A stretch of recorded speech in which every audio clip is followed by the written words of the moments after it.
And my name's Karen, and today is November 12th, 2020, of this amazing, interesting, transformative year that we're having. So I just want to welcome everybody and say thank you so much for being here.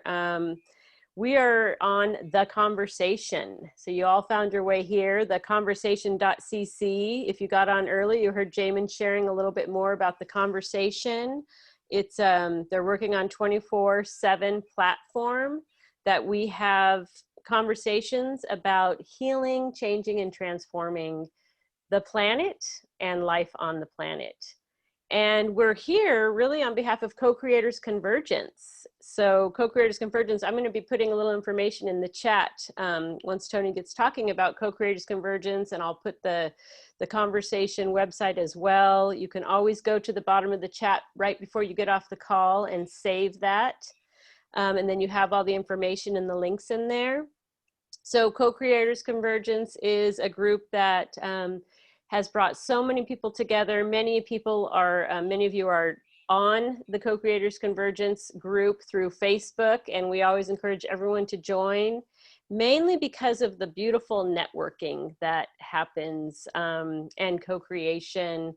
And that's just what has been really leapfrogging since we got on this conversation a few months ago. So a couple weeks ago, we had Luke Healy on the call, and he's here tonight. I'm so excited because Luke is actually going to introduce Toni for us and share a little bit about what he's doing, about what she's doing. And when Luke was on, he is with the Christian Integral Network. Did I say that right? And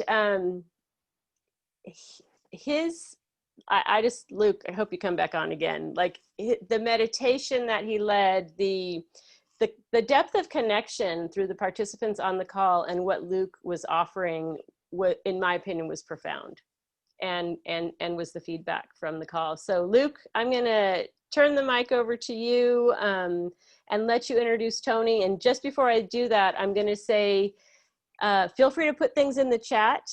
Toni's going to give an opportunity for us to ask questions and things like that, but I'll also be monitoring the chat and can, give her feedback if for some reason you aren't able to, if you don't feel that you want to speak out, you can put it in the chat. So Luke, over to you.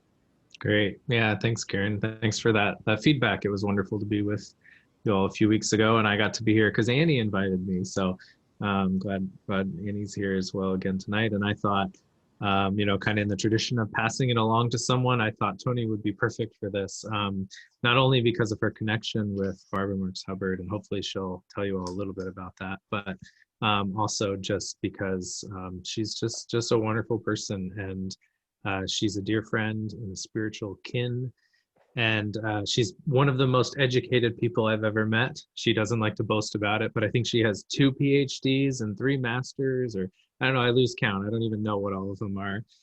I can't remember them all, but she's not only very well educated, but also just such a dear soul and spirit, just filled with an intuition and a sense of presence and wisdom that is beyond all of those degrees, right? That doesn't maybe aided by that, but really comes from her depth of being. And she's done a lot of work. I think she's going to share primarily about conscious aging. I'll let her talk about that, but she's done just lots of really beautiful work in this area and others as well. And I'm just, excited for you all to get to hear her share with you and have a conversation with her. So here's Toni. Thank you. Thank you, Luke. And I'm just looking out at faces right now that are warming my heart. I belong to 3 We-Space groups under the Integral Christian Network, and there are members of all 3 of my groups here tonight. So that is really delightful. I just thank you. I'm honored that you would come and share this space. And there's also a dear friend, Brian, from ages ago. I sent this out to lots of people. So welcome, Brian. So you mentioned before, or you really didn't mention very much about Barbara Marx Hubbard's legacy, and that is what helped co-create this group. And Barbara was a dear friend of mine. I spent some time in a church in San Diego, California. It was a very small church. And one day I read something in the newspaper that Barbara was going to be speaking at a church or at a center somewhere with Melody Beattie, the codependence, and they were calling it codependence co-creation. So I called the people there and I said, I would love Barbara to come and speak in my church. And they laughed at me and said, oh, Barbara doesn't come without, months in advance notice and $2,000 and whatever. I said, no harm in asking. And a week later, someone called and said, Barbara heard about you and she wants to meet you. And Barbara lived like that. And Barbara arrived at my church and we had all of 50 people gathered. I mean, it was an exciting time for me. At the end of the day, she said to me, I know a lot of people. I don't have a lot of friends. Would you be my friend? And from there, I spent time in her home. She actually ordained me. I've been ordained 3 times, not only all these degrees, but all these ordinations as well. I'm not sure what it meant, but Barbara always said to me, we need to keep teaching conscious evolution. And so in my mind, Barbara taught the evolution of the planet and the evolution and what my teachings are about are the evolution of the individual. So I learned from her and then moved on to look at how people age consciously. And one of the things that I do, many of the people who know me will know this as part of my repertoire, I always use music. So I want to start us tonight with a song.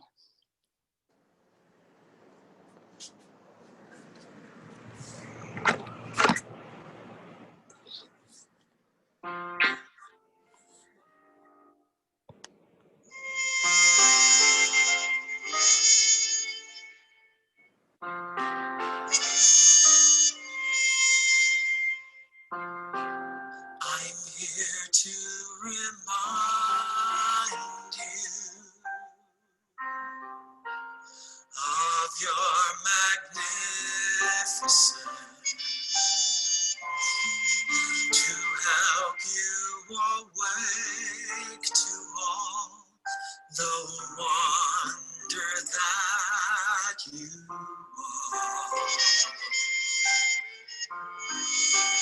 I long to show you all the joy you're worthy of. I'm here to remind you how much you're truly loved.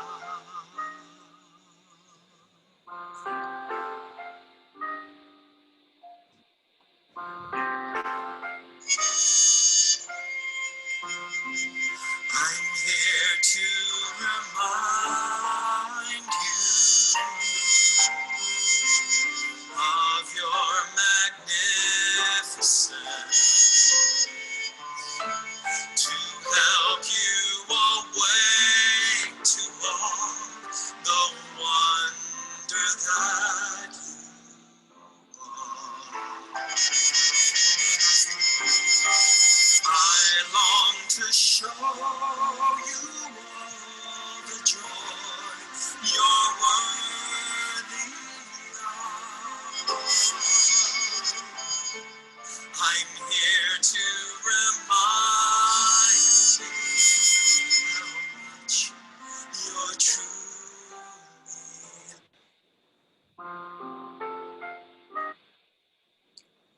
Just a taste.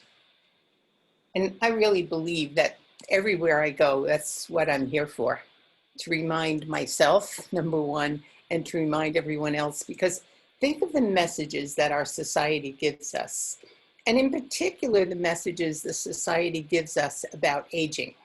I can't tell you how many people say to me, you don't look your age.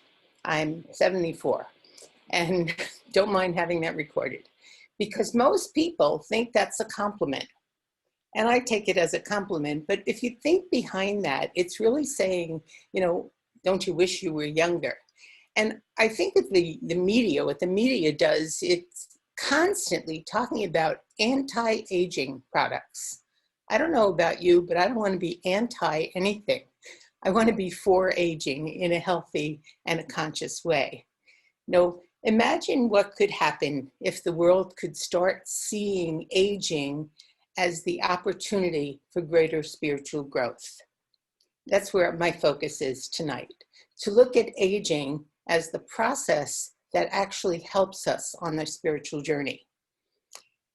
How did I get into this? Well, this is quite a story, which I won't go into all the gory details, but a number of years ago, I had a hip replacement.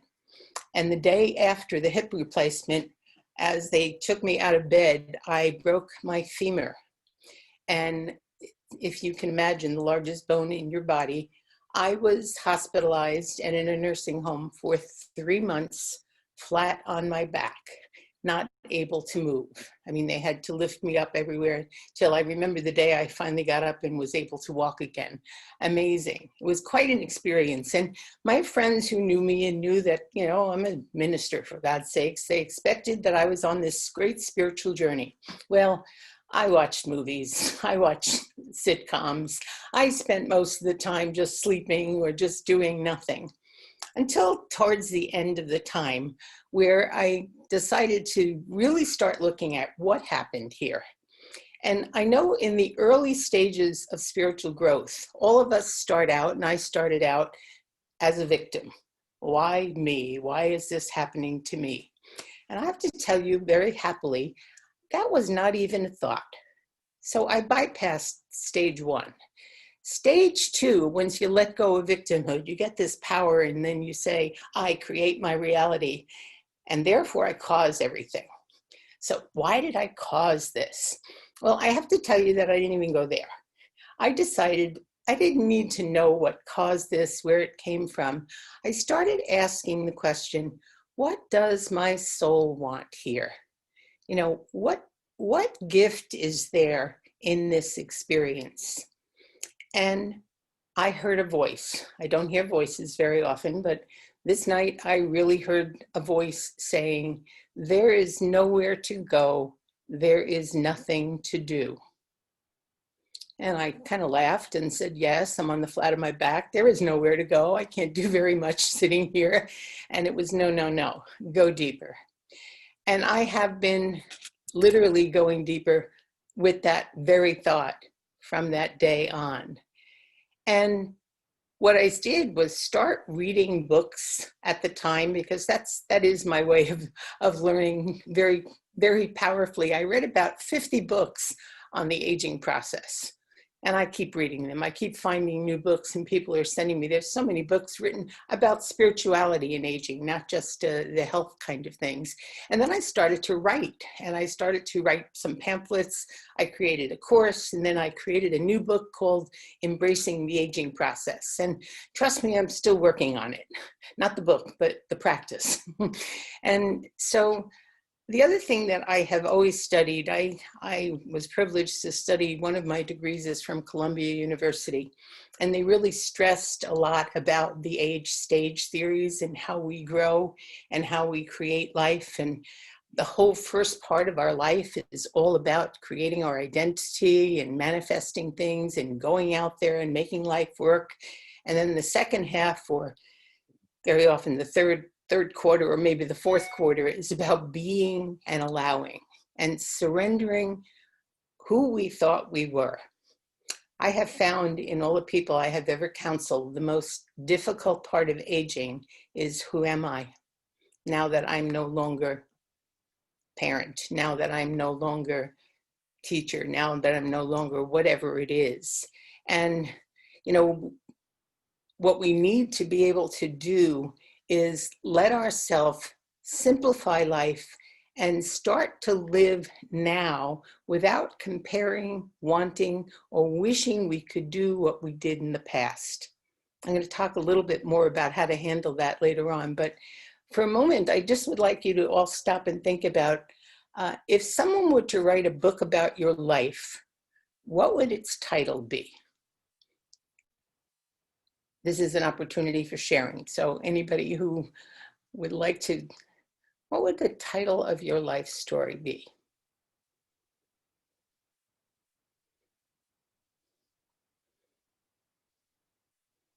It's a good one. Say it now.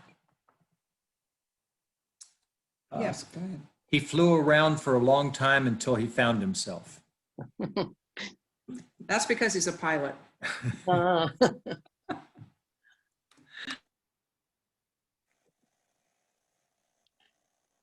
right? True Confessions of an Overweight Baby Boomer. Actually writing that. I just finished it. Oh, wow. Very good. Hmm. Diving in. Oh, mhm. Go Go ahead, ahead, Annie. Annie. Oh, I just said diving in. Mm. What does that mean for you? That means an entire lifetime of the process of diving in, just to all, inwardly, outwardly, into life. I think it's an interesting question because for many of us, when we focus on our life, we focus on what we've been or we've done in the past very often. And much of our lives are spent looking backwards. And I'm not saying that we shouldn't have wonderful memories and look back on them, but I've come to the conclusion about this time, at least in my life, that probably the most unhappy older people that I know are the ones who are constantly longing to be who they were rather than who they are now. And those who compare themselves to, this is what I could do 20 years ago and I can't do it anymore, it keeps them in such an unhappy state. And striving to be happy with who we are right now is an essential spiritual truth, number one, but it's essential to our happiness as we age. And I think one of the spiritual tasks of aging is certainly learning to live without regret because we're living this moment. And I once heard it said that when you're anxious, it's because you're living in the future. And when you're depressed, it's because you're living in the past. Interesting. When I've developed a program that I developed on conscious aging, I want to share a little bit here.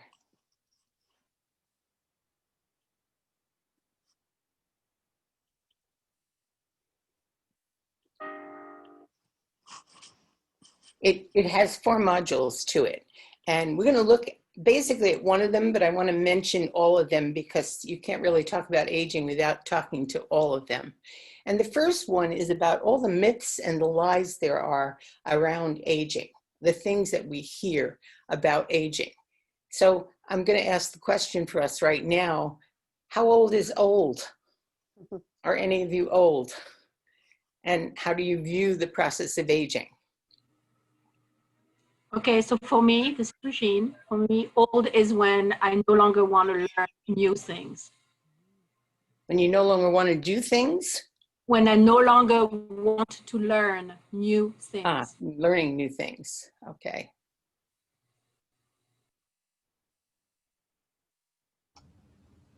That's interesting. I think I'm older, but very much want to learn new things. So maybe it's a matter of accumulated experience. Old is getting ready to be reborn. Nice. Like that. I'd say immediately a number wanted to jump into my head. And as I get older, that number keeps getting higher. So I don't have a number. Old is coming to grips with the fact that once took me 2 hours, now takes me 4. Any of the fears that you may have? What are some of your fears? That's a big one. Easy for me. Getting Alzheimer's and forgetting everything I've learned. It's like, oh no. Mine would be having physical conditions such that I couldn't travel as much as I'd love to do. I think my biggest fear is for the next 7 generations. What do you mean by that? Say more, Noel. Well, I don't think that you know, I hope there's a planet that's healthy to support them. I see. And so, Probably, go ahead, Marty. Well, it's funny. I finally know that I'm getting old now because I have been looking at getting another dog, and I'm measuring. Well, actually, cats live longer than dogs, but now I'm starting to measure my life. You know, how many years am I going to live? And if, you know, if I get a pet, is the pet gonna outlive me? And, you know, this is the first time in my life I've actually evaluated, you know, a pet's life, and will the pet outlive me? It didn't stop me.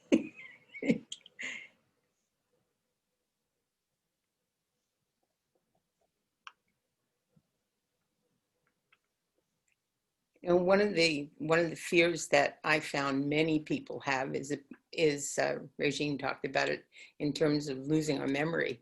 And the interesting thing that I discovered, and these are from two women who were Harvard teachers, Ellen Langer and Rebecca, I can't remember her last name, they were both PhDs, and they showed that becoming forgetful in old age isn't inevitable. It's part of the reason our memory gets worse is because we expect it to. And so many things about the aging process are not scientifically studied, but they're things that we believe are going to happen. And they actually did a test on this with two research psychologists on memory and attitudes towards aging with two groups. One were Americans who were deaf, and the other were people from mainland China.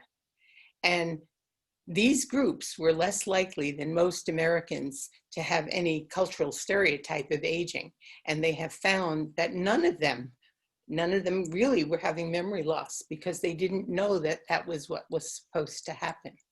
It's quite fascinating to me.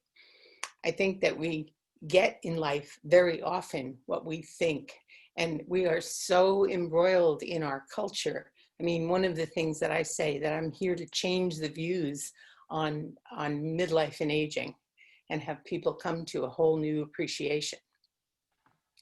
The second Toni, thing, go ahead. I just want to reflect on that. Bob's mom just transitioned the end of February. In the last 7 years, you know, she had dementia. And, you know, we talked to someone about that, you know, and she said, you know, there's a lot to forget. And as she went through this. You mean not worthy of being forgotten. Not worthy. Yeah. Right. Yeah. Yeah. And also, as she did that, we as caregivers, she taught us so much. She taught us more compassion, patience, kindness, healthy, you know, habits, you know, things that you kind of take for granted. And so it was, her letting go was very graceful, and she was very kind to us, and we were very kind to her. Excellent. Well, we could go on. I don't want to belabor the whole idea of fears. And if I'm doing a workshop with people, I take them through processes to release fears. This group is I think, on a different level, talking more about the spirituality here. And so one of the things I would love to do with you tonight is if everybody would, if you don't have one with you, go get a pen and some paper, because I'm going to take you through a few little exercises.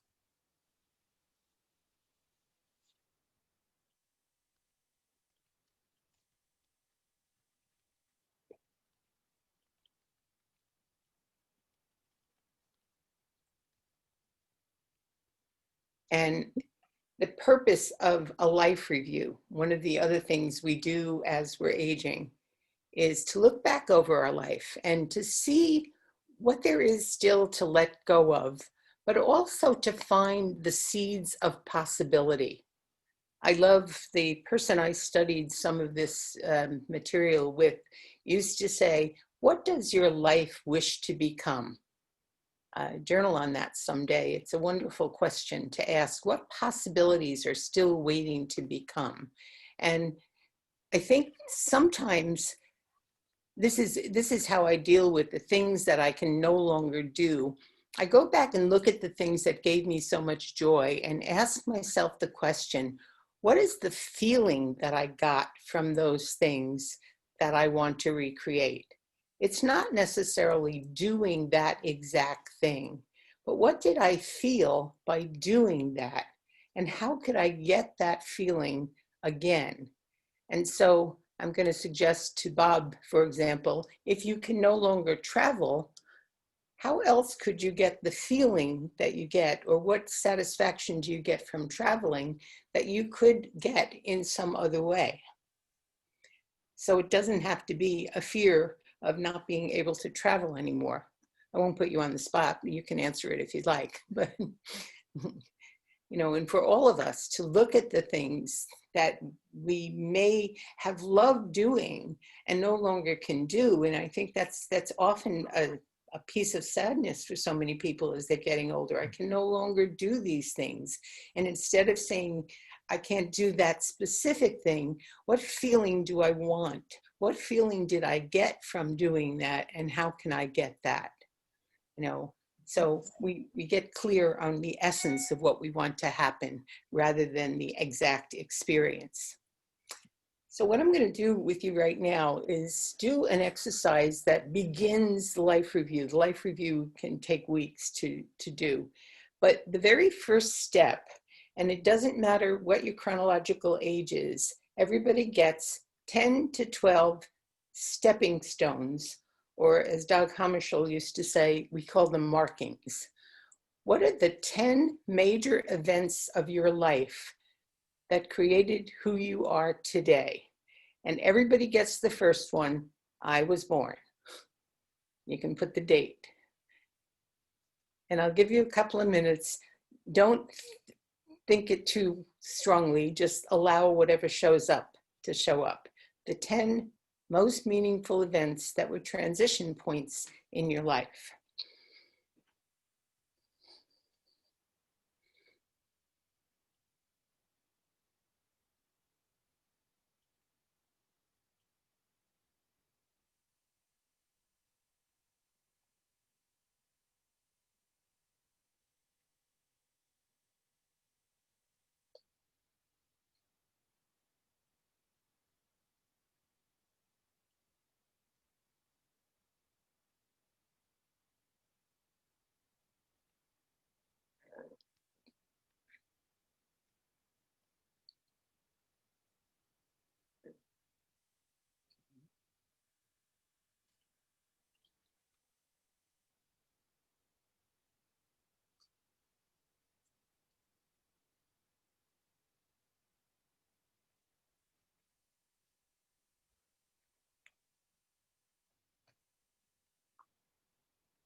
This is an exercise you can do and many times in your life, and you'll discover, if you do it more than once, that every time you do it, they come out differently.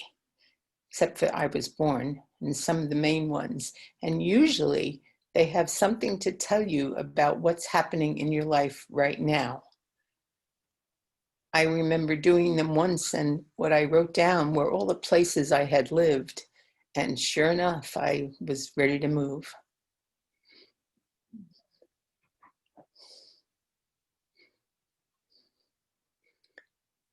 A little later tonight, we're going to work with those 10 things. But for right now, I just want to suggest ways that you can work with them. And, you know, we don't want to be looking at the past, because you can clutch the past so tightly that you get too full, your arms are too full to embrace what's in the present. We want to accept what is now. But I have found very often, by looking at, and especially like taking each segment, whichever one calls to you, and looking at the people who were important, the experiences, the works that you did during that time, the where your body was at during that time, where you were mentally, physically, spiritually. You can also do these stepping stones from the stepping stones of your spiritual journey.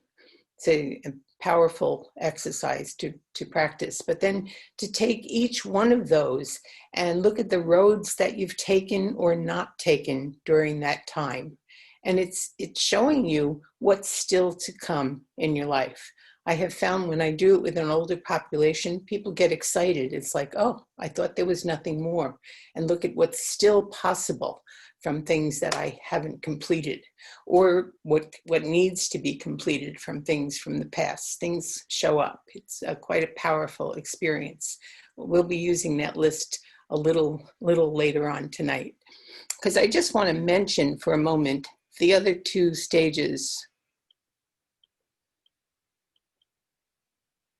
After the life review, we look at the spiritual lessons that we learn from aging. And I'm going to spend the rest of tonight looking at that. But I also don't want to forget the plan for the future is to take a look at how do we face our dying. And one of the things to do, I'd love to ask people to write your own eulogy and fill it in with what you want to said, not from the past only, but from the future. And then also to be writing an epitaph. If you could only say one thing about yourself, if you could put something on your tombstone and it wasn't necessarily the title of your book, what would it be? What do you want to be remembered for? Very powerful. I told Karen I had too much material for an hour and a half tonight, but we'll cover just the spirituality of aging in a moment. I want to stop that share. You know, so every spiritual teacher that I've ever had emphasizes living in the now. You hear that all the time, Eckhart Tolle and the power of now. And I think letting go of very practical, and spirituality is nothing but practical. And sometimes in order to let it go, you have to face it. You know, I think that we carry things with us from the past because we haven't completely faced them and dealt with them. So I remember once though, when I sold my home not too long ago and moved into an apartment. And I remember at the time, I remembered something that happened when I moved here from California. And I had someone help me pack up and, you know, get rid of things. And she kept saying to me, is this who you are today? And if it's not, get rid of it. What a way to clean up. I think simplicity is one of the things, but is this who you are today?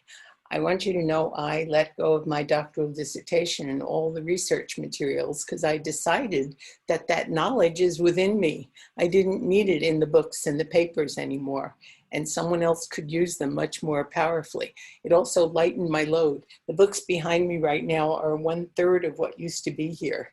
As I can say, no, they're no longer who I am, and I can let them go. It's a very powerful practice of letting go. So one of the things that also helped me clear up is, you know, looking at the present moment and looking at what are the things that I'm expecting expectation is the biggest nemesis of our future. And I think sometimes we expect things, you know, it's also causes problems in relationships, what we were expecting from someone else or expecting from some situation. And, you know, I remember once a guru telling his disciples, asking them what they would choose if they were offered $10 million or 10 children. And most people shouted out, oh, $10 million. And he said, oh, no, you would be better off having 10 children because you wouldn't then be always wanting more. You know? So the lessons, some of the lessons are living in the now. Some of the lessons are living more simply. I think that these are the lessons that we learn as we get older. But before I tell you the lessons that I've come to, I want to hear what some of the spiritual lessons that you believe you're learning as you embrace the aging process. Have you thought of it that way? What are your spiritual lessons that come through the process of aging itself?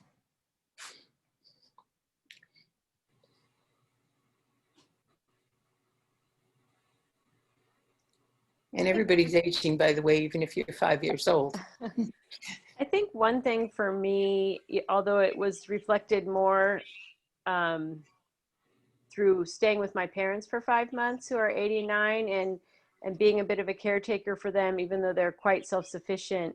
So seeing the aging process from that angle first as one of their children and then reflecting on my own aging process and when I get to that age, if I get to that age, and with the things that they're challenged with anxiety or memory loss, just really how valuable, just the precious moment of exchanging, having coffee together and sitting and talking, or whatever what looks like the smallest gift, you know, a walk with my dad. And those things, when I left, I found myself doing them more with, you know, people who weren't 89 years old, but just like, that is so important to grasp the true moment of connection.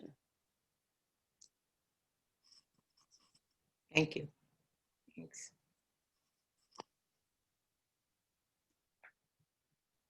So the question is, what do you learn from aging? What spiritual lessons?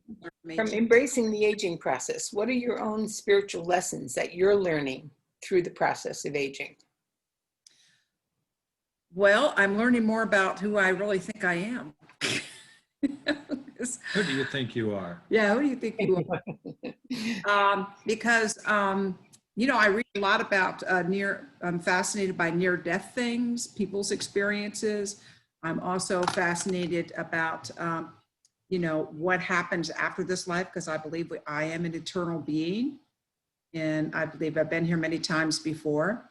And I had already decided on my little epitaph is going to be NCB. I've started the Not Coming Back Club. So I'm thinking like I can help from the other side. So thank you very much for the experience, but not planning on coming back.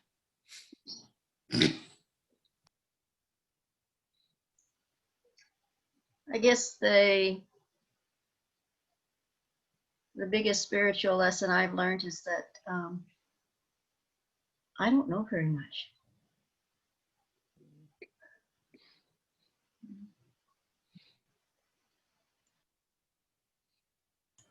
I agree with that. That's one of the things that I learned along that line too, about how much you don't know, but also how to be more discerning around knowing. And one of the other things was about when to act and when to let other people learn things by themselves, type of thing, without having to feel like you need to help all the time.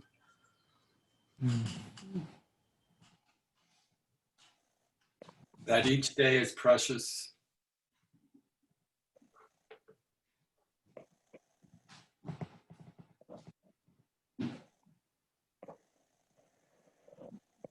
That it's exciting to be curious.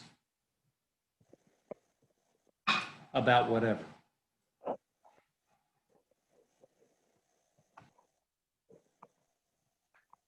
From where I'm at in my aging, just coming up to 40, I have often been told I'm an old soul. And so as I think about like conscious aging, one of the lessons I've learned is like I've at this point in my life, I view aging as an opportunity. I mean, it's like the each moment, each day to learn more, to become more of who I am. That's me. I think One we of the do. things. Yeah. I want to put on my epitaph, used up.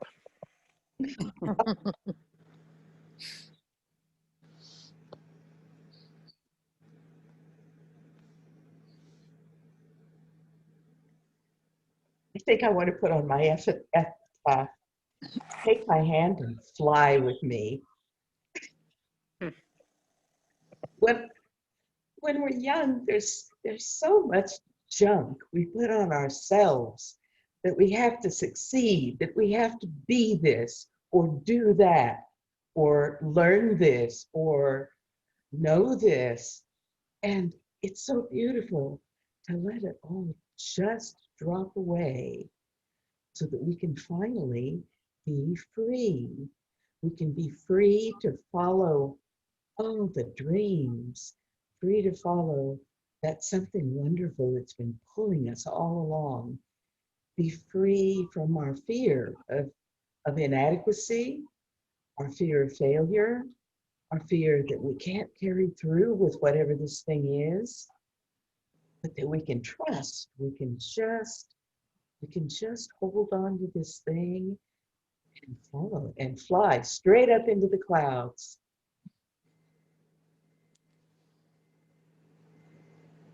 I think my Interestingly, epitaph would I'm be sorry. just 3 simple words: life here completed. What I wanted to share with all of you was one of the things I say so often, and not realizing that I'm not just being sarcastic, but I'm actually being truthful, which is I'm just passing through.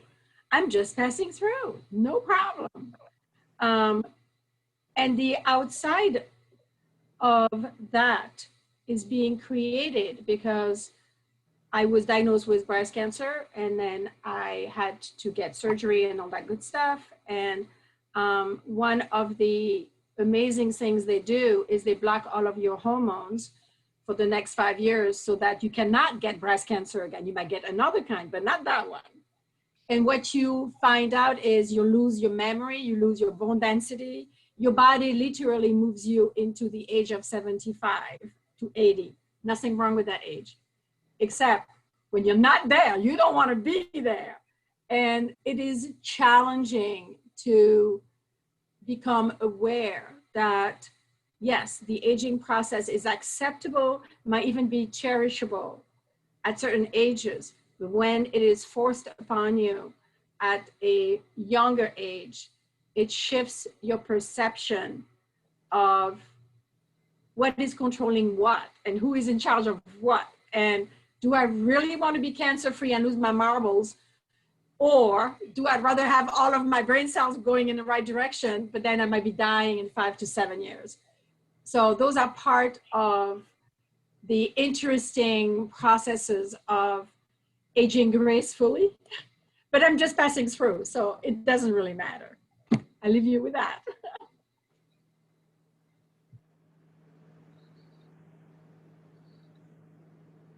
Well, as you can imagine, I've done a lot of thinking about this. And so I actually put together a presentation on all the different spiritual lessons that I feel are part of the aging process. And what I'm going to do is play that, but then stop it a couple of times so that we can reflect on it as well. It's a little over 20 minutes long. So we'll do it in probably 2 or 3 parts.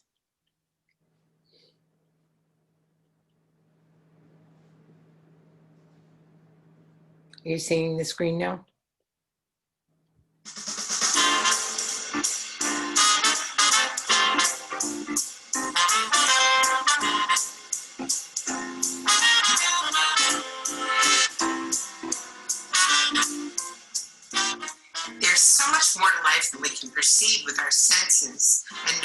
reason.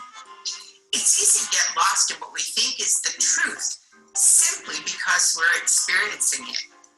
And yet, life takes on the greatest meaning when we come to realize that there is so much more than what appears. Perhaps that's what true spirituality is after all.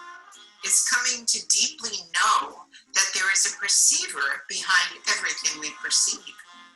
There's a knower behind everything we know. And that the only true reality is that which endures forever. Basically, it's seeing life from the soul's perspective and ultimately coming to recognize our oneness with all. In essence, that's the aim of all spiritual growth or development. True transformation is moving from a limited here and now view of all that is to a view that helps us in all situations and circumstances to say, I am more than this. In the previous modules, we looked at the fears and beliefs we have around aging and learned some techniques to address these. Then we learned about doing a life review. And the purpose of a life review is to complete anything from our past that might need forgiveness and reconciliation, as well as to find the gems in our past that are signposts of where there is still life to be lived more fully. We're now about to take a look at the aging process itself and how it can support us on this spiritual journey. As I continue to age and work more and more with people from midlife and beyond, I've noticed that when approached consciously, the aging process itself can truly foster spiritual transformation. In this module, I invite you to explore your own experience and what you're learning, and I hope you'll share your ideas with us on the Conscious Aging Facebook page. That's www.facebook.com/conscious aging. That's all one word. With a shift in attitude, we can discover that in life's second half or fourth quarter, the very experiences we have during the process of aging itself are meant to be a call and an opportunity for spiritual growth. The changes we experience as we age can become a source of discouragement and complaint, or we can use them as a source of spiritual inspiration and even transformation. To age consciously rather than deny what is happening, we need to develop spiritual resources to adapt and begin to look at everything we experience as a gift, inviting us to take a deeper look at what life is calling us to become. One of our basic needs in life is to find meaning and purpose. Like the dragonfly that doesn't get its true colors until it reaches maturity. Sometimes it's only when we have lived a full life and become more conscious true soul purpose and our life's deepest meaning begin to appear. Many of us, when younger, confused our work with our purpose, although for some they may have overlapped. Our purpose is not necessarily the way we make money in this world. It is more about the reason our souls decided to incarnate. It takes a bit of living to discover what that is for most of us. So, what is your purpose in life? The renowned spiritual teacher Ram Dass, born Richard Alpert in 1931, an American contemporary spiritual teacher and the author of the seminal 1971 book, Be Here Now, and the more recent work, Still Here, Embracing Aging, Changing, and Dying, suggests that the one purpose is to learn to grow old well. He asserts that some of his greatest growth has taken place since he had a stroke at age 65. I realized that that stroke was grace. I had been superficial and arrogant, and the stroke helped me to be humble. I'd gotten power from helping people, and now I need help for everything. That was the grace. The stroke happened to the ego, and when I could witness the pain, Fortunately, most of us don't have to to go through something as dramatic as a stroke to learn spiritual lessons. For example, we can learn mindfulness as we find our bodies slowing down. And as friends, family, and even the media caution us more and more about being alert, lest we become one of the statistics of people who have had a fall. Consciousness, after all about being alert, and is one of the most important ways of keeping ourselves balanced. Being conscious is synonymous with living in the present. All spiritual teachings tell us that the most important lesson is to be in the now, to live in the moment, and to learn to accept whatever is, rather than worrying about what could be or was. So much of the pain of the aging process is because we are holding on to who we were rather than embracing who we are at the moment. A sign of spiritual maturity comes when we don't split everything up according to what we like and what we don't like, what we label as good or bad. All spiritual teachers point the way to learning how to leave the moment open, to let it be what it is in itself, and let it speak to you. We miss an opportunity for transformation by tightly holding on to who we were. Besides, the real spiritual truth is that we were never really who we thought we were anyway. So what are we holding on to? Perhaps that's some of the gift of memory loss as we age. We have to live more in the moment. Now that we can't remember details so well, it's also easier to allow ourselves to forgive and forget and let our hearts expand. Forgetting can actually become an art form when we allow it. I believe that when our memories fail us, it's a reminder to seek out what is really important. And I've adopted a belief that if I can't remember it, it can't be that important. It's actually very freeing. There are lots of things that are just not worth remembering. Somehow I think our souls know that and allow us to forget. We learn the art of letting go, or what spiritual teachers call surrender. This can happen, for example, as we let go of roles, perhaps redefining our role as parents as we experience an empty nest, or releasing our work identity as we retire or retread. Thomas Merton, Trappist monk, writer, and mystic, said, "The way we have structured our lives, we spend our whole life climbing up the ladder of supposed success. And when we get to the top of the ladder, we realize it's leaning against the wrong wall, and there's nothing at the top." As we experience aging, we have to let go of all the false agendas, unreal goals, and passing self-images. It's all about letting go. The spiritual life is more about unlearning than learning. As an adult educator, I've studied various age stage theories and in the past had at least an intellectual understanding of the lessons to be learned and the things to be achieved at each age and level of life. During our earlier years, life is all about doing, achieving, accumulating, and we find as we age that we long to live a simpler, more clutter-free life. As we age, acquiring no longer seems as important. In fact, most people I know are shedding and releasing and downsizing or right-sizing. Simplification becomes more attractive, and a simple, more clutter-free life becomes more and more desirable. We're at a point in our lives when we set new priorities and explore what is really important to us. We're learning to move from an outer focus to an inner focus, and from a mind control orientation to a soul-centered approach to life. We stop asking, what do I want? And we begin to ask, what does my soul want here? As we age, we can come to identify more and more with our soul than with our former roles.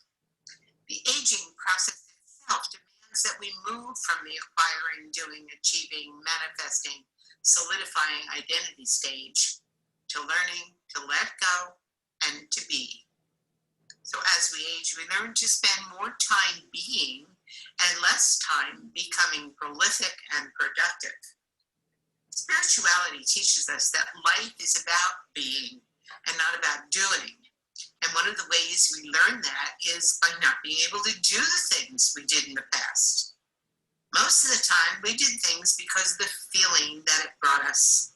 So as we age, we can look at incomplete goals or things that we once enjoyed and no longer do and ask, what feeling was I looking for in this experience?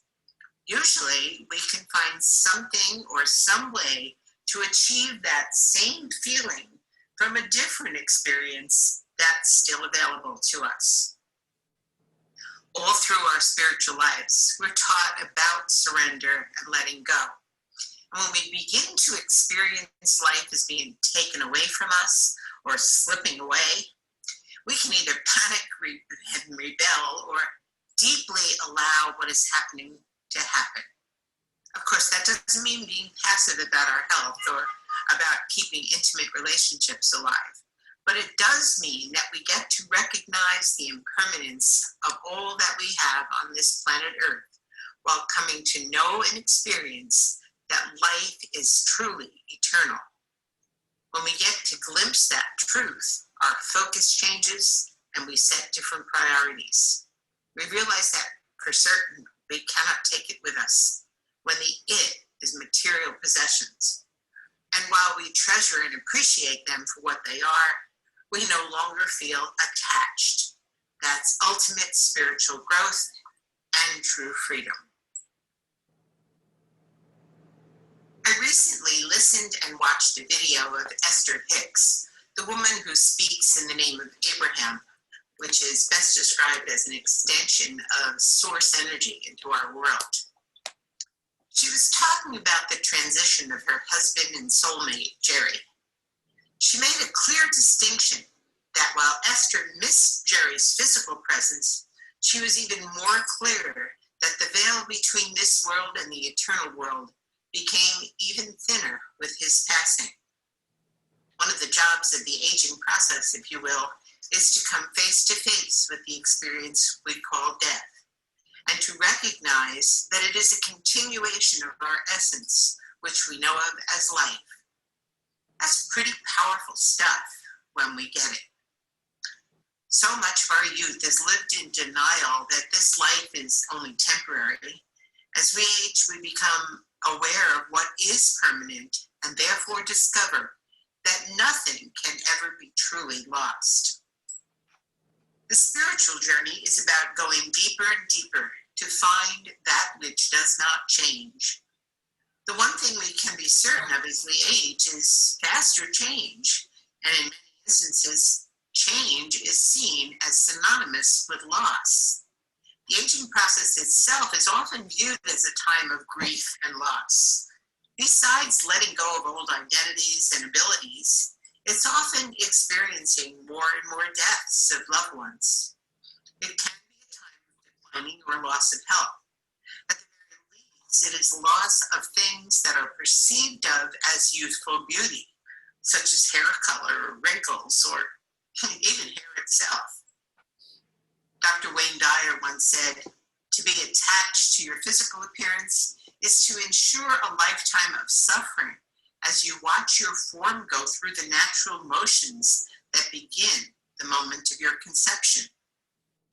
Certainly when we watch our parents and sometimes even our friends and children die, we learn of this life's impermanence. Our grief is almost always about what could have been. Learning to grieve can be a true source of spiritual growth when viewed from this perspective. Many of my clients have told me that they no longer fear death, and that's a great thing. But what they fear is the process of dying. None of us like to suffer, and spiritually speaking, we never have to. I'm reminded of what an Indian guru once taught me while doing yoga. We held some pretty challenging postures for quite a long time, or at least it seemed quite long to me. He said to us, change the label of pain to sensation, I'll never forget those words. I use them frequently when my body decides to exhibit less than pleasant moments. Truly, suffering only comes when we push away and resist whatever we are experiencing. It is not what is happening that causes suffering, but what we are telling ourselves about what is happening. It's never going to be better. I can't go on like this, or other such statements. Someone recently heard that I had a shoulder pain and said, "You must be struggling." I couldn't help but laugh as I realized that so many people see pain as something to struggle or fuss about, rather than simply our body's signal that it wants us to come back to balance. Our bodies are amazing that way. The problem we have with them getting older is an old spiritual problem of identification. Ask any Eastern spiritual teacher and he or she will say, "I am not my body." You've probably heard that and maybe even intellectually agreed with it. But when you start to experience what you label as decline of the body, it's essential to remember that you are more than that. What a gift our bodies give us when we're ready to really hear the truth. Maybe the pain that comes with the breakdown of bodily process is especially tough on us as we age, because we probably aren't going to physically heal from some of these changes. They're signs, reminders once again, that we are so much more than our bodies. I'm going to stop there for a second. So we'll just give you a few minutes to share on that, and then I have another little exercise for us to do. That bring up anything for anybody? Or are they just my life lessons?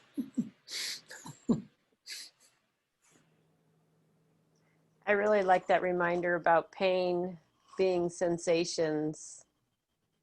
That was that was a big one for me right now.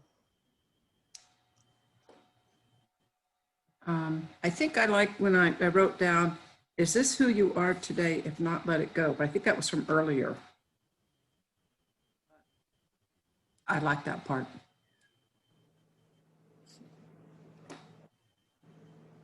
I'll tell you the truth. It was just like too much. I kept on thinking, that's a good one, that's a good one, that's a good one. I couldn't write them all down that fast. I'm sorry.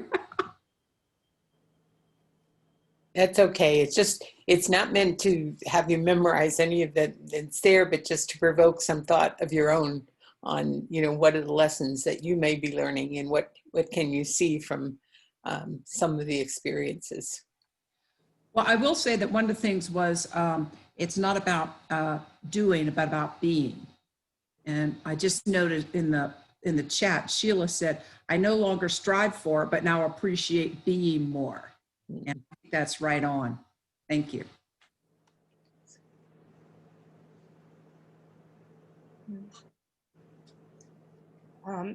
I know that I've become more soul focused.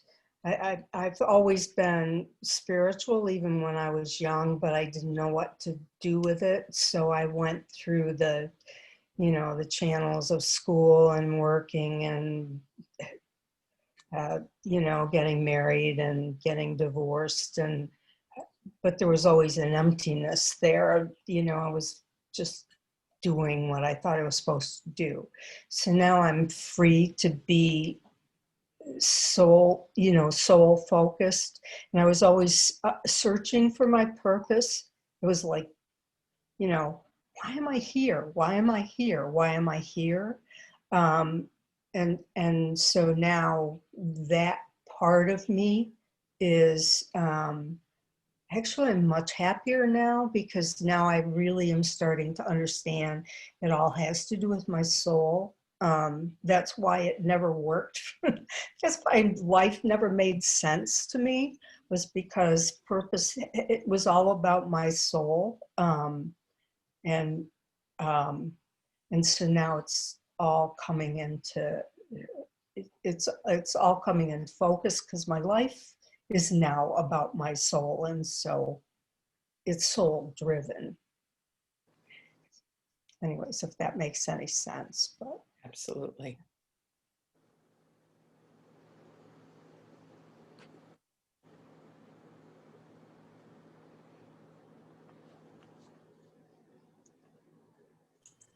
I was reminded of Wayne Dyer's movie, which you probably know, was called The Shift, but also was also called Ambition to Meaning, which was the two main phases of life, and it was a wonderful movie.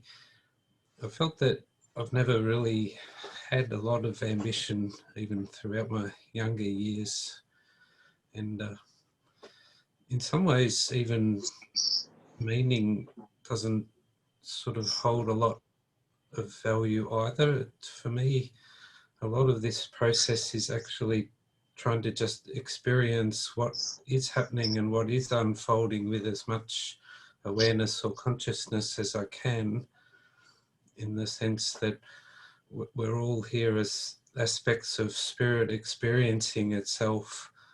And so it's having that experience, perhaps living life, a bit like what LaMotta says, the purpose of life is to live. That's sort of the things that come up for me so far.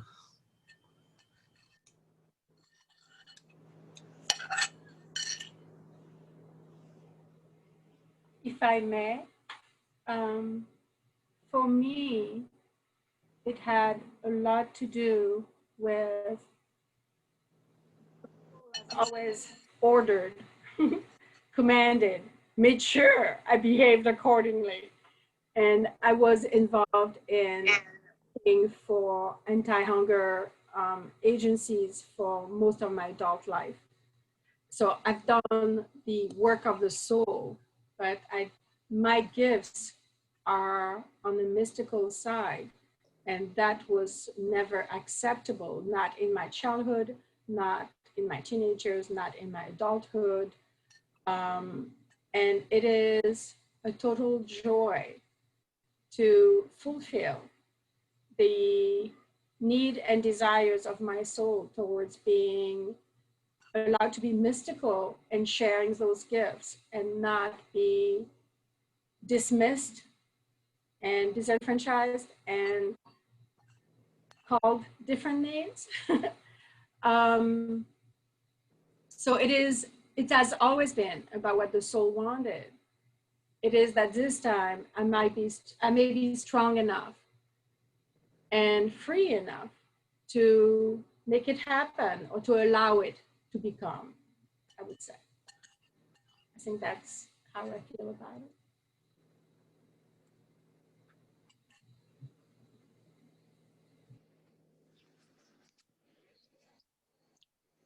One of the things that I have seen, and I stopped the video at this point of it, was many people have issues around body. And I think one of the things that's been very powerful for me with the Integral Christian Network is learning more and more about being in the body. So I have a little exercise that I want to play with you with right now. And that is to take the list that you wrote earlier. And we're just going to do this instead of writing it. I'm going to ask everybody to unmute and call things out as you remember them. And what it is remembering experiences that put you in your body. For example, and usually starting, many of us have a lot of memories from childhood. Making a snow angel. Can you feel that? You know what that felt like. I remember eating ice cream after getting my tonsils out and what that felt like.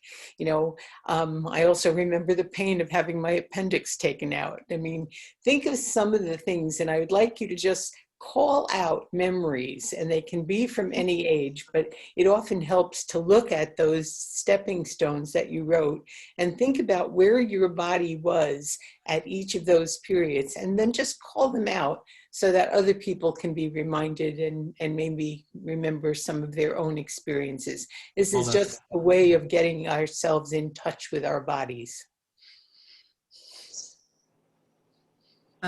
For me, it was picking and eating corn on the cob. Yum. That's one. Swimming in a lake. Lessons. Horseback riding. Doing cartwheels. Being the smallest and at the end of crack the whip on the ice. What's it? Eating pomegranates and getting them stained all over my clothes.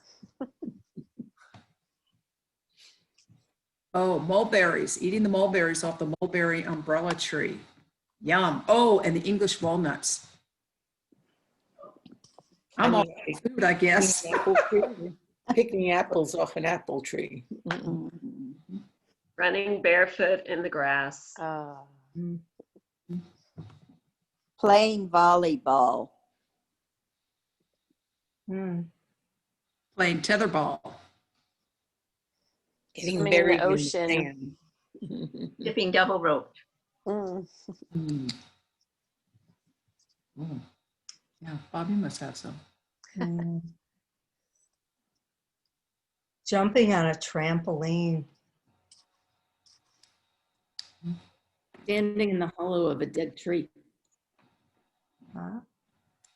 Floating down the river on an inner tube. Playing in the mud. Racing a bike on the empty building lot across the street. You can grow up a little too. Anybody older, memories. What was that?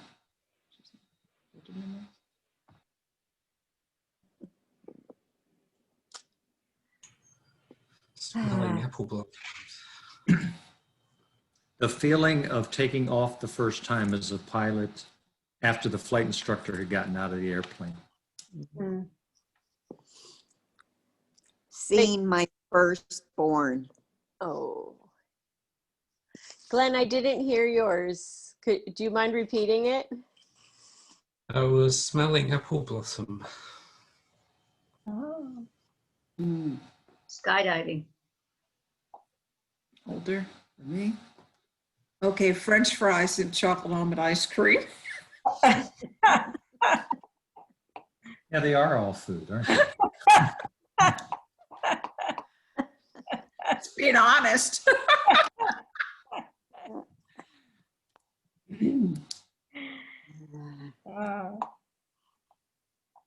It's interesting, just thinking about the memories I've had. I realized the ones I've called out have all been outside. Nice. I hate to bring the spirit down, but some of my earliest life-changing memories as a child was seeing bodies of dead people that were shot through at the time of the Civil War where I was living, and hearing the buzzing of the flies and watching the dogs eat the body, and no one was going to care and no one was going to stop it. We have so many gifts, but we also have so many responsibilities.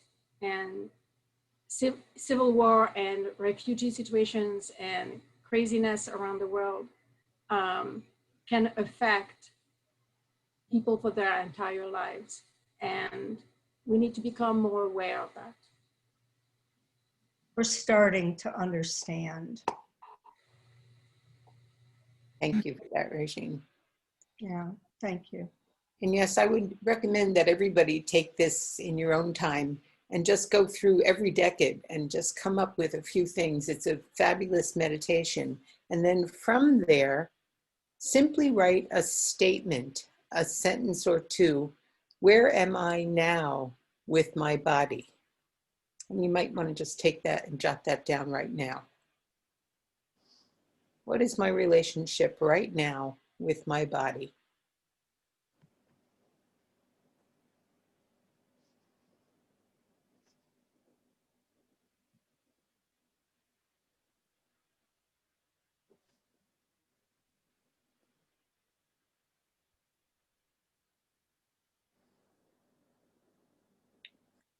And then the next step, and I'm not going to do it tonight because I'm seeing the time. Never a good judge. I lose time. I have no idea that there is such a thing as time most of the time. To take and do a dialogue with your body. And it would be a wonderful thing to do once you write that statement, to actually write down, put your name, and ask the body whatever it is you want, or tell it what you want to say, and then have the body respond. And then keep doing that until it ends. And this can be an ongoing project, and especially, you know, Karen mentioned before, if they're going through any kind of struggle, physical struggle, it's a wonderful opportunity to speak with your body. You can yell at it, you can thank it, and you'll be amazed at the wisdom that it provides. If you stay with it long enough, usually it starts out, you know, I'm sorry, I haven't done a good job of taking care of you. And then the body will respond, that's okay. We have more time to live. And you can go back and forth with it. And then it gets deeper and deeper the more you do that. So I would just like to encourage you to consider doing some dialogue work with your body. I do that, by the way, with some of my spiritual guides. Barbara Marks Hubbard and I have dialogues all the time. So it's a wonderful thing, an opportunity to do.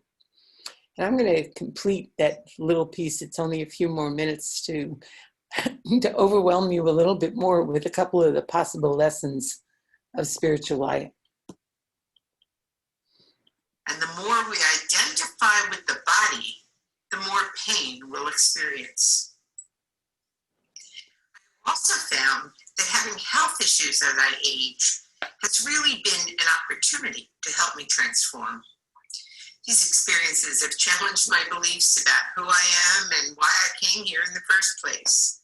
They've also taught me another radically important spiritual lesson, and that's the recognition that all of life is about interdependence rather than independence. I've had times where I need help, something I never knew how to ask for or even sometimes believed I deserved. I was here to help others, and in my serving, I often neglected the truth that others deserve when I allow them to support me. I read recently that even the Buddha was awakened when he came face to face with an elderly sick person and with a corpse. If it hadn't been for them, who knows what his life would have been. We can all be gifts to help others awaken. Another part of awakening to our fullness is learning to live with the opposites that life presents. True maturity is about learning to live with the questions. An ultimate spiritual understanding leads us to a place of non-duality, and living with questions is a way of practicing that life is not either or, but often both and.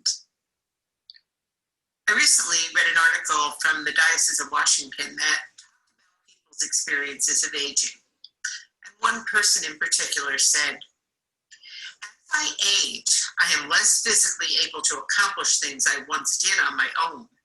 I now fear heights and I can't climb tall ladders. I have a hard time lifting heavy things without injury. But all this has made me more humble and more appreciative of the help that others can give. Gratitude and a proper sense of interdependence are a gift I have discovered with age. In the gift of age, God has helped me be more grateful and connected to others. We are all one. We are often taught that it's better to give than to receive, but the truth is that giving and receiving are one. As we learn to ask for the help we need, we truly learn the meaning of interdependence. Needing help can also help us become more understanding of the struggles of others.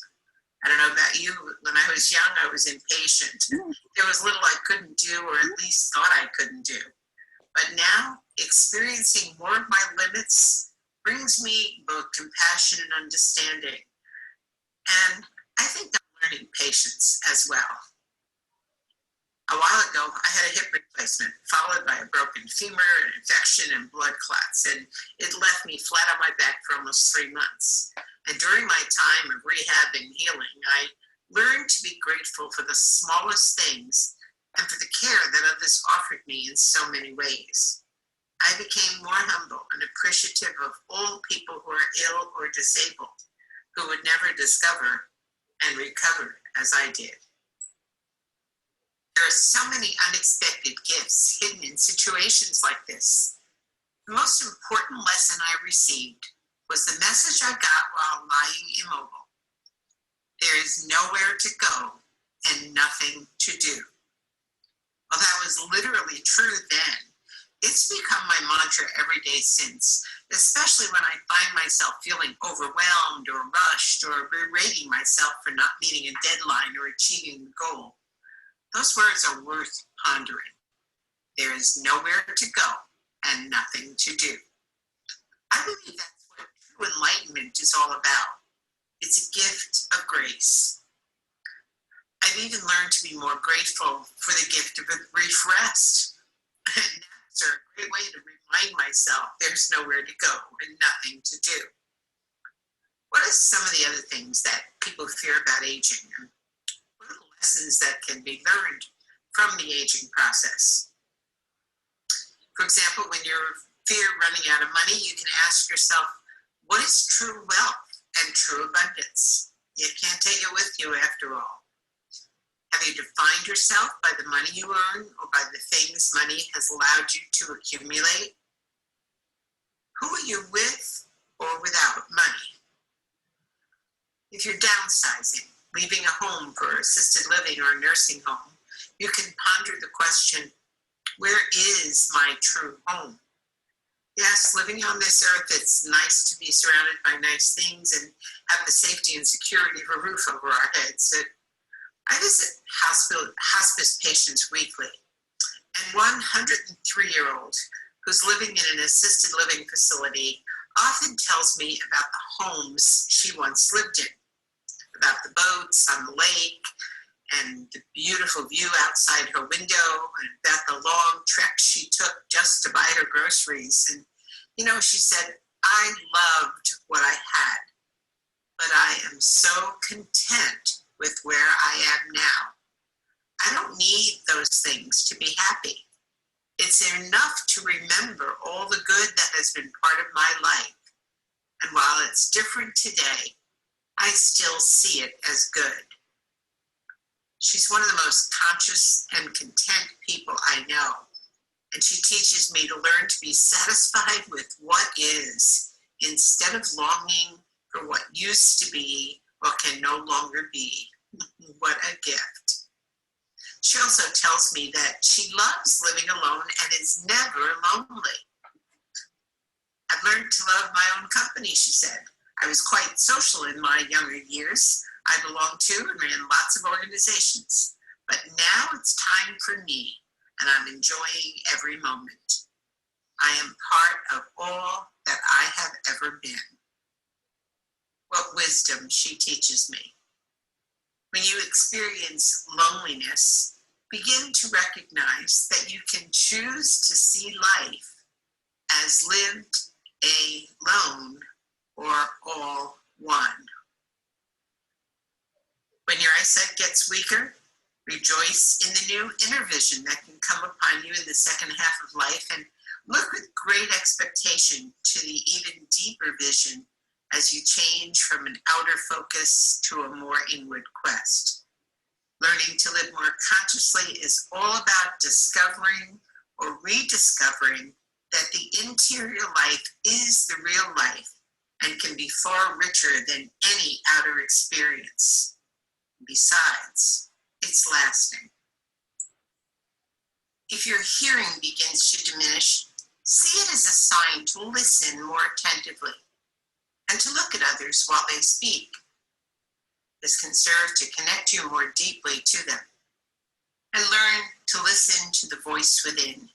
You'll be amazed at what you can now hear when you shut out some of the outside noise. Perhaps what we see sometimes as falling apart is just another way of letting go, of releasing our beliefs about ourselves and the things we believe to be true. A main theme of the spiritual classic, the Bhagavad Gita, is the importance of learning to be unattached to the fruits of our labor, of emptying ourselves. I once read that it's about becoming like Teflon instead of Velcro. Nature kindly assists us as we age, for as our minds and our memories dim, it becomes a little easier to release the images we hold about who we think we are. Finally, I'm gradually coming to realize that everything that happens to us in life can be seen as a blessing, even the most devastating reverses. It's all a matter of seeing it with the perspective of compassion and love. Spiritual vision allows us to see life as a treasure worth cherishing, right up to our final breath. So, how are you handling this process?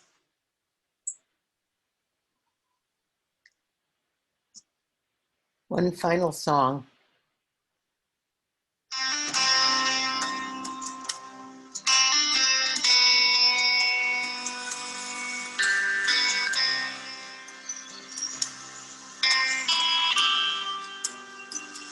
It's a learning journey. The road goes on for the rest of our days. Some moments shine on the best of our ways. On and on we go, till at last we know. It's a learning journey.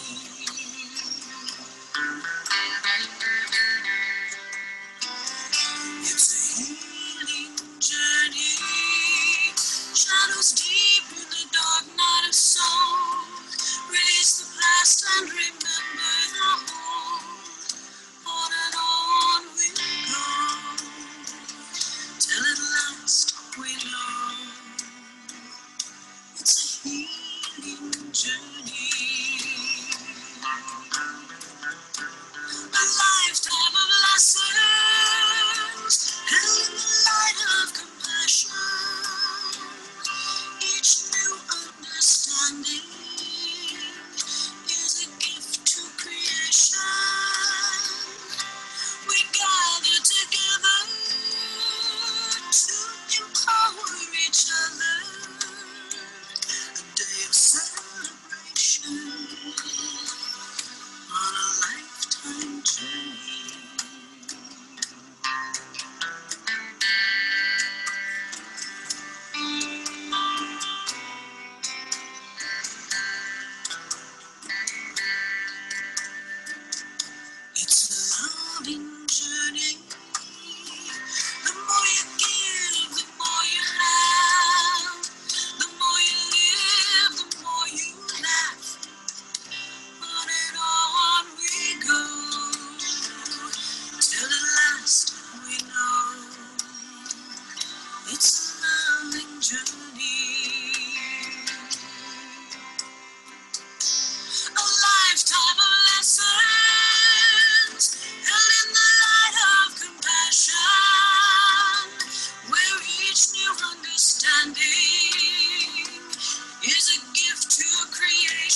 Thank you all.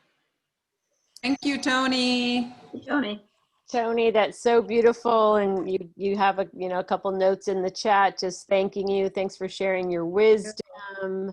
For everyone, if you want to look at the chat or save the chat, her email and website is in there, as well as the Co-Creators Convergence and the Conversation websites and the Co-Creators Convergence Facebook page. If you feel like you want to connect more with one another, that's a great place to do so. It's a very powerful hub.